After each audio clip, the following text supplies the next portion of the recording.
Ceiling பாத்தீங்கன்னா இந்த மாதிரி லைட்ஸ் எல்லாம் பெருசா கொடுத்துருக்காங்க. இது நாங்க கேட்டது மாதிரி அவங்க பக்காவா பிளான் பண்ணி அரேஞ்ச் பண்ணி கொடுத்தாங்க. அது மாதிரி இந்த சீலிங் வந்து பாத்தீங்கன்னா டீக்கு டார்க் வந்து பண்ணிருக்காங்க. அதுக்கேற்ற மாதிரி 2 ஃபேன் அவங்க செட் பண்ணி கொடுத்துருக்காங்க. லைட்டிங்ஸ் எல்லாமே வந்து நாங்க கேட்டது விடவும் அவங்க ரொம்ப பக்காவா பிளான் பண்ணி எங்களுக்கு நாங்க கஸ்டமைஸ் பண்ணி கொடுத்துருக்காங்க. அடுத்ததா பாத்தீங்கன்னா நம்ம இந்த லிவிங் ஏரியாவுக்கும் இந்த டைனிங் ஸ்பேஸ்க்கும் இடையில ஒரு செப்பரேஷன் வர மாதிரி ஒரு ஆர்ச் கொடுத்துருக்கோம். இது ஃபுல்லாவே உடல்ல தான் பண்ணியிருக்கோம். இப்போ இங்க பாத்தீங்கன்னா இதுல வந்து ஒரு ஸ்ட்ரிப் லைட் வந்துட்டு வர மாதிரி கொடுத்துருக்கோம். ஏன்னா இது கொடுக்காட்டி இந்த இடத்துல கொஞ்சம் டார்க்கா வரும்னு சொல்லிட்டு இந்த மாதிரி பிளான் பண்ணி இந்த மாதிரி கொடுத்துருக்காங்க. ஸோ இந்த ஸ்பேஸும் எம்டியா தான் இருந்துச்சு.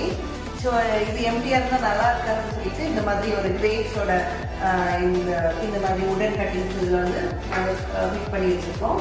ஸோ இதுவும் பார்க்குறதுக்கு சூப்பராக இருக்குது.